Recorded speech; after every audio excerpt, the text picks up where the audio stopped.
Teacher അമ്മയുടെ ഇന്നത്തെ എപ്പിസോഡിലേക്ക് എല്ലാവർക്കും സ്വാഗതം. വീഡിയോ ആദ്യമായി കാണുകയാണെങ്കിൽ സപ്പോർട്ട് ചെയ്ത് സബ്സ്ക്രൈബ് ചെയ്ത് ലൈക്ക് ചെയ്യാൻ മറക്കല്ലേ.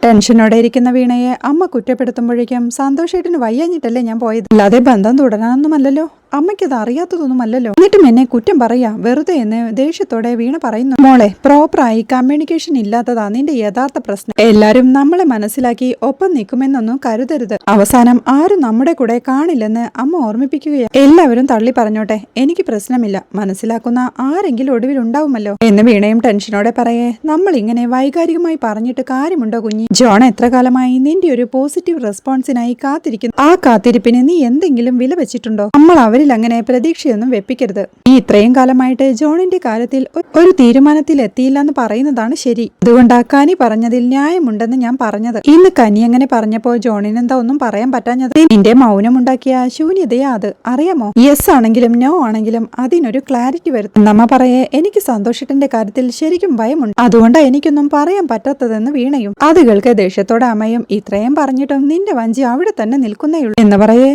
ഞാൻ വഞ്ചി? കനിയപ്പോ സ്പീഡ് ആയിരിക്കുമല്ലേ, ഇങ്ങനെ വേർതിരിവ് കാണിക്കരുതമ്മ എന്ന് ദേഷ്യത്തോടെ വീണ. നീ എന്തൊക്കെയാടി പറയുന്നേ? നമ്മ ദേഷ്യത്തോടെ ചോദിക്കുമ്പോഴേക്കും ബുള്ളറ്റിന്റെ ശബ്ദം കേൾക്കെ കനി കഴിക്കാൻ വാങ്ങിയിട്ട് വന്നു. വാ കഴിക്കാമെന്ന് പറഞ്ഞ് അമ്മ വിളിക്കുന്നുണ്ട്. എനിക്കൊന്നും വേണ്ട, അമ്മ അവൾക്ക് പോയി ഊട്ടിക്കൊടുക്കും. അമ്മയ്ക്കിപ്പോ എന്റെ അടുത്തല്ല അവളുടെ അടുത്ത സ്നേഹം. എനിക്കൊന്നും വേണ്ടെന്ന് പറഞ്ഞ് അവൾ കട്ടിലേക്ക് ഇരിക്കുക. വെറുതെ പിണങ്ങല്ലേ, വാ ഇങ്ങോട്ട് കുഞ്ഞിയെന്ന് അമ്മ വിളിക്കേ. എനിക്കൊന്നും വേണ്ടെന്നല്ലേ പറഞ്ഞത് എന്ന് ദേഷ്യത്തോടെ വീണയും. വേണ്ടെങ്കിൽ വേണ്ട പോ എന്ന് പറഞ്ഞ് ടീച്ചറമ്മയും റൂമിൽ നിന്ന് ഇറങ്ങി പോവുകയാണ്. കനി പാർസലെല്ലാം ഡൈനിങ് ടേബിളിലേക്ക് വെച്ച് പ്ലേറ്റ് എടുക്കാൻ തുടങ്ങുമ്പോഴേക്കും ചെറിയമ്മ വന്ന് കസേരയിലേക്ക് ഇരിക്കുക. വീണയെ കാണാഞ്ഞ് അവൾ എന്തിയെന്ന് കനി ചോദിക്കേ. വേണ്ടെന്നും പറഞ്ഞ് റൂമിൽ പിണങ്ങിയിരിപ്പുണ്ട് എന്ന് ചെറിയമ്മ പറയേ. ഇവൾക്കിത് എന്തിന്റെ കേടാ എന്ന് കനിയും. മേരിയോട് കനിക്കുട്ടി പറഞ്ഞതിന്റെ ആഫ്റ്റർ എഫക്ട് എന്ന് ചെറിയമ്മ പറയേ. ഞാൻ അവളെ വിളിച്ചിട്ട് വരാമെന്ന് കനിയും. വലിയ പിണക്കമാണ് എന്ന് ചെറിയമ്മ പറയേ. അതൊക്കെ ഇപ്പൊ ശരിയാക്കി തരാമെന്ന് പറഞ്ഞ് കനി വീണയെ വിളിക്കാനായി പോവുകയാണ്. അവൾ വീണയുടെ അടുത്തേക്ക് ചെന്ന്, എന്താടി ഒരു മാതിരി നഴ്സറി പിള്ളേരെ പോലെ ഭക്ഷണം കഴിക്കാതെ പിണങ്ങിയിരിക്കുന്ന എന്ന് ചോദിക്കേ. എനിക്ക് വിശപ്പില്ല അതാ എന്ന് വീണ. ആഹാ, അപ്പൊ നിനക്ക് മേടിച്ചത് എന്ത് ചെയ്യുമെന്ന് കനി ചോദിക്കേ. നീ കഴിക്കേ, അതാണല്ലോ ഇപ്പൊ ശീലം എന്ന് ദേഷ്യത്തോടെ വീണയും. ഒരുമാതിരി അർത്ഥം വെച്ച് സംസാരിക്കല്ലേ വീണ. എന്തെങ്കിലും ഉണ്ടെങ്കിൽ അതെന്റെ മുഖത്ത് നോക്കി പറ, അല്ലാണ്ട് ഇങ്ങനെ വളച്ചു കെട്ടരുത്. എനിക്കറിയാം, ഞാൻ ഇന്ന് ജോണേട്ടനോടും മേരിക്കുട്ടി ടീച്ചറോടും പറഞ്ഞതിന്റെ ചുരുക്ക നിനക്ക് എന്ന് കനി പറയേ. നീ അങ്ങനെ പറഞ്ഞാ എനിക്കെന്താ, അത് നിന്റെ ഇഷ്ടം എന്ന് ദേഷ്യത്തോടെ വീണ. അത്രയുള്ളൂ നിനക്ക്?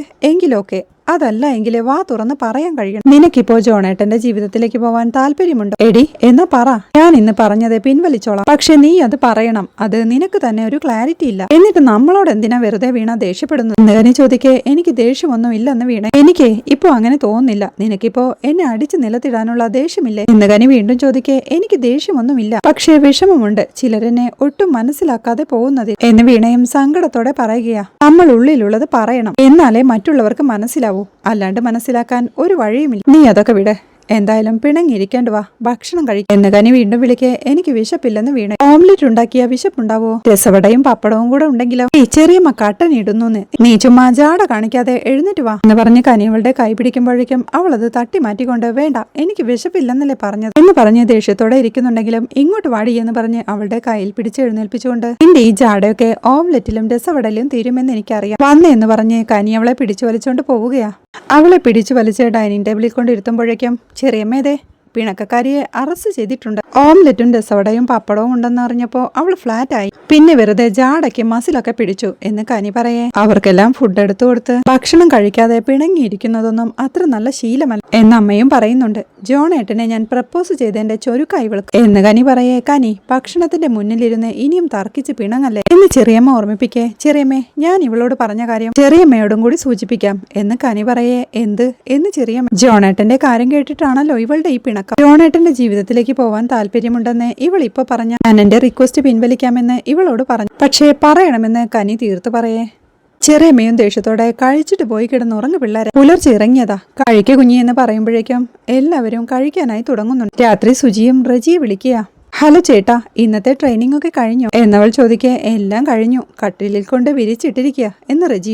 ശബ്ദത്തിൽ തന്നെ ക്ഷീണം അറിയാമെന്ന് സുജി പറയും. ക്ഷീണം മാത്രമല്ല, ശരീരം മുഴുവൻ തീ വെച്ച പോലെ. രാവിലെ 5-ന് തുടങ്ങുന്ന ഓട്ടമാ. പുഷപ്പ്, ക്ലൈംബിങ്, ഇപ്പൊ നിൽക്കാൻ പോലും വയ്യ എന്നവൻ ക്ഷീണത്തോടെ പറയേ. ഈ ഫിസിക്കൽ ഒന്ന് കഴിഞ്ഞു കിട്ടിയാൽ മതിയായിരുന്നു അല്ലേ എന്ന് സുജിയും ചോദിക്കുന്നുണ്ട്. പലപ്പോഴും പറ്റില്ലെന്ന് തോന്നും വക്കീൽ. ഫിസിക്കൽ ട്രെയിനിനൊപ്പം ഇവിടുത്തെ ഡിസിപ്ലിനും കൂടിയാവും. ഒട്ടും പറ്റുന്നില്ലെന്ന് റെജി പറയേ. അപ്പോ ചേട്ടൻ എന്ത് ചെയ്യും എന്ന് സുജിയും ചോദിക്കുക. ഞാൻ അന്നേരം കണ്ണടയ്ക്കും. അപ്പോ വക്കീലിന്റെ ചിരി എന്റെ ചെവിയിൽ നിറയും. കണ്ണിൽ നമ്മൾ ഒന്നിച്ചുള്ള ജീവിതവും എന്ന് റെജി പറയുന്നത് കേൾക്കെ ചിരിയോടെ അതൊരു കലക്കം പരിപാടിയാണല്ലോ എന്ന് സുജിയും ചോദിക്കുക. രാത്രി ഇങ്ങനെ വിളിക്കാൻ വക്കീലുള്ളത് കൊണ്ട് അടുത്ത ദിവസം രാവിലെ ഞാൻ എണീച്ചോടും എന്ന് റെജി പറയേ. എനിക്കതറിയാം ചേട്ടൻ. ഇന്ന് അനുഭവിക്കുന്ന ഈ പെയിൻ തന്നെയാ നാളെ നമ്മൾ ജീവിക്കാൻ പോകുന്ന ജീവിതത്തിന്റെ അടിസ്ഥാനം എന്ന് സുജിയും. തന്നോട് സംസാരിക്കേ ഞാൻ വേദനയെല്ലാം മറക്കുമെന്ന് റെജി പറയേ. സത്യം. ശരി ശരി, ചേട്ടൻ ഉറങ്ങിക്കോ, അല്ലേ പിന്നെ നാളെ രാവിലെ ക്ഷീണം എന്നവളെ ഓർമ്മിപ്പിക്കേ. ഗുഡ് നൈറ്റ് പറഞ്ഞ് റെജിയും കോൾ വെക്കുകയാണ്. രാവിലെ ആവുമ്പോ അവിടെ സന്തോഷിന്റെ വീട്ടിൽ മണി ഒരു ലെറ്ററും കയ്യിൽ പിടിച്ച് അകത്തോട്ട് കയറി വരുമ്പോഴേക്കും ഇതെന്താ മണിയെന്ന് നടേശനും ചോദിക്കുന്നുണ്ട്. എന്തോ സർക്കാർ സംഗതിയാണെന്ന് തോന്നുന്നു, കുഞ്ഞുട്ടന്റെ ആണെന്ന് തോന്നുന്നു എന്ന് പറഞ്ഞ് കുഞ്ഞുട്ടാ ഇട മോനെ എന്ന് നീട്ടി വിളിക്കുമ്പോഴേക്കും സന്തോഷം മുകളിൽ നിറങ്ങി വരിക. എന്താ അമ്മയെന്ന് അവൻ ചോദിക്കേ. ദാ ഇത് നിനക്ക് വന്നയാണെന്ന് തോന്നുന്നു, ഒന്ന് നോക്കിയെന്ന് അമ്മ പറയുമ്പോഴേക്കും സന്തോഷം അത് വാങ്ങി പൊട്ടിച്ച് വായിക്കുക. വായിച്ചു കഴിഞ്ഞവൻ ടെൻഷനോടെ നിൽക്കുമ്പോഴേക്കും എന്താ മോനെ അതെന്ന് അമ്മ ചോദിക്കുന്നുണ്ട്. അത് റീജോയിനിങ് ഓർഡർ ആണെന്ന് സന്തോഷ് പറയേ. സന്തോഷത്തോടെ എന്നാ ജോയിൻ ചെയ്യാനുള്ളത് എന്ന് അമ്മയും ചോദിക്കും. ലാസ്റ്റ് വീക്കാ എന്ന് സന്തോഷ് പറയേ. വിഒ തന്നെയാണോ മോനെ എന്ന് മണിയും. അല്ല, ബ്ലോക്ക് ഓഫീസിലാ എന്ന് സന്തോഷ് പറയേ. എന്താ സന്തോഷം നിനക്ക് ഇത് കിട്ടിയിട്ടും ഒരു സന്തോഷമില്ലാത്തെ എന്ന് അച്ഛൻ ചോദിക്കേ. ഇതിലിപ്പോ എന്താ ഇത്ര സന്തോഷിക്കാൻ എന്ന് സന്തോഷം. പോകുന്ന കാര്യം നോക്കണ്ടേ മോനെ എന്ന് അമ്മ ചോദിക്കേ. എന്ത് കാര്യം നോക്കാം എന്ന് ചോദിച്ചവൻ ടെൻഷനോടെ ഡൈനിങ് ടേബിളിലേക്ക് ചെന്നിരിക്കുക. ഇക്കാര്യം നമുക്ക് വീണയെ വിളിച്ചു പറയാം, സന്തോഷമാവുമെന്ന് മണി പറയേ. നടേശൻ തന്റെ മൊബൈൽ എടുത്ത് വീണയെ വിളിക്കുകയാ. റിങ് ചെയ്യുന്നുണ്ടെന്ന് പറഞ്ഞ് മണിയുടെ കയ്യിലേക്ക് കൊടുക്കുമ്പോഴേക്കും വീണയും കോൾ എടുക്കുകയാ. മോളെ, കുഞ്ഞുട്ടനെ ജോയിനിങ്ങിനുള്ള അറിയിപ്പ് വന്നു എന്ന് മണി പറയുന്നത് സന്തോഷത്തോടെ ആണോ, എവിടെയാ നിയമനം എന്ന് വീണയും ചോദിക്കും. ബ്ലോക്ക് ഓഫീസിലാണെന്ന് മണി പറയെ. വർക്ക് പ്രഷർ കുറഞ്ഞ ജോലിയായിരിക്കും കൊടുക്കൂ. സന്തോഷിട്ടൻ എന്തു പറഞ്ഞെന്ന് വീണ ചോദിക്കുക. ഇതൊന്നും അവന്റെ കാര്യമല്ലെന്ന മട്ടിലെ ഇവിടെ ഇരിപ്പുണ്ട് എന്ന് മണി പറയുന്നത് കേൾക്കെ അതെന്തു പറ്റി എന്ന് വീണയും ചോദിക്കുന്നുണ്ട്. ഇന്നതാ ഞാൻ പറയാമെന്ന് പറഞ്ഞ നടേശൻ മണിയുടെ കയ്യിൽ നിന്ന് ഫോൺ വാങ്ങിച്ചുകൊണ്ട് അവനൊരു താല്പര്യമില്ലാതെ നിൽക്കുകയാണ് മോളെ എന്ന് നടേശനും പറയുക. ആൾക്കാരൊക്കെ എങ്ങനെ പ്രതികരിക്കും സഹകരിക്കും എന്നൊരു ടെൻഷൻ സന്തോഷിട്ടനുണ്ട്. അതാ പ്രശ്നമെന്ന് വീണ പറയെ. ഇവന് ഇനി ഓഫീസിലെത്തിക്കണമെങ്കിലും മോളൊന്ന് സഹായിക്കണമെന്ന് നടേശൻ പറയുന്നത് കേൾക്കെ വീണയ്ക്കും ആകെ ടെൻഷൻ ആവുകയാ. മോളൊന്ന് വന്ന് സംസാരിക്കോ, എന്നാലേ അവൻ പോവൂ എന്ന് നടേശൻ പറയേ. കുഴപ്പമില്ല, ഞാൻ വരാം, ഞാൻ വന്ന് സംസാരിക്കാം എന്നവൾ സമ്മതിക്കുക. അത് മതി മോളെ, ഇപ്പോഴൊരു സമാധാനമായത് എന്ന് നടേശൻ പറയേ. ഞാൻ ഇറങ്ങാ അച്ഛാന്ന് പറഞ്ഞ് വീണയും കോൾ വെക്കുകയാ. അപ്പോഴേക്കും നടേശനും സന്തോഷിന്റെ അടുത്തേക്ക് ചെന്ന് മോനെ സന്തോഷേ, നിന്റെ ഈ ഇരിപ്പ് കണ്ടിട്ട് എനിക്ക് തന്നെ ടെൻഷൻ തോന്നുക. നീ ഒന്ന് ഉഷാറായിരിക്കെ മോനെ, എല്ലാ പ്രശ്നവും മാറിയില്ലേ, ഇപ്പൊ ജോലിക്കാര്യവും ശരിയായില്ലേ, നീ ഇനിയും ഇങ്ങനെ ഒതുങ്ങിക്കൂടൽ എന്നൊക്കെ അവനെ ആശ്വസിപ്പിക്കാനായി പറയുന്നുണ്ടെങ്കിലും അവൻ ദേഷ്യത്തോടെ അവിടെ എഴുന്നേറ്റ് പോവുക. പിന്നീട് മാധവത്തിന്ന് വീണ റെഡിയായി തന്റെ സ്കൂട്ടിയുടെ ചാവിയെടുത്ത് ഇറങ്ങാൻ തുടങ്ങുന്നേരം അങ്ങോട്ടെത്തുന്ന അമ്മയും കുഞ്ഞി എങ്ങോട്ടാ എന്ന് ചോദിക്കും. സന്തോഷേട്ടന്റെ നിയമനമായി പേപ്പർ വന്നു എന്ന് വീണയും. ആണോ, എവിടെയാ നിയമനം എന്ന് അമ്മ ചോദിക്കും. ബ്ലോക്ക് ഓഫീസില് എന്ന് പറയുമ്പോഴേക്കും അങ്ങോട്ടെത്തുന്ന കനിയും ദേഷ്യത്തോടെ അതിന് നീ എങ്ങോട്ടാ, നീയാണോ ബ്ലോക്ക് ഓഫീസർ എന്ന് ചോദിക്കുന്നുണ്ട്. വീണയും പരുങ്ങലോടെ ഓർഡർ കിട്ടിയിട്ടും സന്തോഷേട്ടൻ അത് കാര്യമാക്കാതിരിക്കുക എന്ന് പറയേ. അതിന് നീ എന്ത് ചെയ്യാൻ പോകുന്നു കുഞ്ഞിയെന്ന് അമ്മയും ചോദിക്കുക. ഞാനൊന്ന് സന്തോഷേട്ടനോട് സംസാരിച്ചു നോക്കാം, ഞാൻ പറഞ്ഞാൽ കേൾക്കുമെന്നാ സന്തോഷേട്ടന്റെ വീട്ടുകാരും പറയുന്നതെന്ന് വീണ പറയേ. എടി, അങ്ങനാണെങ്കിൽ നീ എന്തിനാ ഡിവോഴ്സ് കേസുമായി മുന്നോട്ട് പോകുന്നു? എന്നാ പിന്നെ ഞങ്ങളെല്ലാം വിഡ്ഢികളാക്കാണ്ട് അഡ്വക്കേറ്റ് സുജിയെ വിളിച്ചിട്ട് ഡിവോഴ്സ് പെറ്റീഷൻ ക്യാൻസൽ ചെയ്യാൻ പറ. അതല്ലേ നീ ആദ്യം ചെയ്യേണ്ടതെന്ന് കനി ചോദിക്കുക. ഡിവോഴ്സ് ഒഴിവാക്കാനുള്ള മനസ്സുകൊണ്ടൊന്നുമല്ല ഞാൻ അങ്ങോട്ടേക്ക് പോകുന്നത്. ഒരിക്കൽ പാളം തെറ്റിപ്പോയ മനസ്സാ സന്തോഷേട്ടന്റെ. ഇനിയും ആളുടെ കയ്യിൽ നിന്ന് പോകുമെന്ന് എനിക്ക് ശരിക്കും പേടിയുണ്ടെന്ന് വീണ പറയടി. ആ കാര്യത്തിൽ നിനക്കെന്തിനാ പേടി? നീ ഡിവോഴ്സിന് തീരുമാനിച്ചതോടെ ഇതെല്ലാം നിന്നെ ബാധിക്കുന്ന പ്രശ്നങ്ങളെ അല്ലാണ്ടായി. അയാളുടെ പാളം തെറ്റുകയോ ട്രാക്ക് മാറുകയോ എന്താണെങ്കിലും ആ വീട്ടുകാരെ നോക്കിക്കോളും എന്ന് കനി ദേഷ്യത്തോടെ പറയേ. കുഞ്ഞി, ഞാൻ മുന്നേ പറഞ്ഞതാ, നീ നിന്നെ തന്നെ കുഴപ്പത്തിലാക്കുന്ന കാര്യമാ ചെയ്തുകൊണ്ടിരിക്കുന്നു എന്ന് അമ്മയും ഓർമ്മിപ്പിക്കേ. വീണയാകെ ടെൻഷനോടെ നിൽക്കുക. അത് കാണേ കനിയും. എടി, നിരന്തരം നീ ആളുടെ കാര്യത്തിൽ ഇടപെടുമ്പോഴേ ഒരു ഇമോഷൻ ബോണ്ടിങ് ഉണ്ടാവുകയല്ലേ ചെയ്യുന്നത്. നിനക്കത് പ്രശ്നമല്ലെങ്കിൽ ഓക്കെ, നീ ഒരു തീരുമാനം പറയുകയും പിന്നെ അതിനെതിരെ പ്രവർത്തിക്കുകയും ചെയ്യരുത് എന്ന് കനി ഓർമ്മിപ്പിക്കേ. സന്തോഷേട്ടൻ പഴയതുപോലെ വയ്യാതായി പോവരുതെന്നുണ്ട് എന്ന് വീണയും ടെൻഷനോടെ പറയുകയാണ്. നീ എന്തിനാ ആ കാര്യങ്ങളോർത്ത് കൺസേൺ ആവണം? അതാ എനിക്ക് മനസ്സിലാവാത്തതെന്ന് കനി ചോദിക്കേ.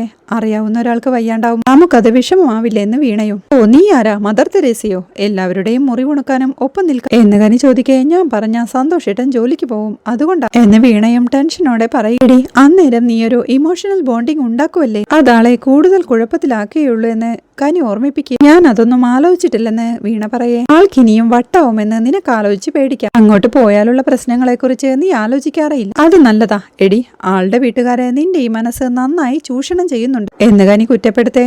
അങ്ങനെയൊന്നുമല്ല കനി, ഞാൻ സന്തോഷേട്ടനെ കണ്ട് സംസാരിച്ച് സമ്മതിപ്പിച്ചിട്ട് വരാം എന്ന് വീണ വീണ്ടും പറയുന്നത് കേൾക്കേ. ഇത്രയും നേരം ഞാൻ ഇവിടെ കിടന്ന് പ്രസംഗിച്ചത് എന്തിനാ എന്ന് കനിയും ദേഷ്യത്തോടെ ചോദിക്കുന്നുണ്ട്. അപ്പോഴേക്കും അമ്മയും അവളോടായി. എടി, നീ കൂടുതൽ കുഴപ്പത്തിലാവും. ഞങ്ങൾ പറയുന്നത് നീ ഒന്ന് കേൾക്കെന്ന് പറയേ. ഒരു കുഴപ്പവുമില്ലമ്മ, നമ്മൾ പറഞ്ഞില്ലേ സന്തോഷേട്ടൻ ഓഫീസിൽ പോവാൻ മടിക്കും. സന്തോഷേട്ടൻ ഇപ്പോ സോഷ്യൽ ആങ്സൈറ്റി വല്ലാതെയുണ്ട്. ഞാൻ പോയിട്ട് വരാമെന്ന് പറഞ്ഞ് വീണ അവിടെ നിന്ന് ഇറങ്ങി പോവുക. അത് കാണേ കനിയും ഇവള് പോയി ആങ്സൈറ്റി തീർത്തിട്ട് വരട്ടെ, അല്ലാതെ ഞാൻ എന്ത് പറയാനെന്ന് പറഞ്ഞ് അവിടുന്ന് പോവുകയാണ്. അവിടെ സന്തോഷിന്റെ വീട്ടിൽ അമ്പലത്തിൽ പോയി പ്രസാദവുമായി എത്തുന്ന പോറ്റിയാണ് കാണിക്കുന്നത്.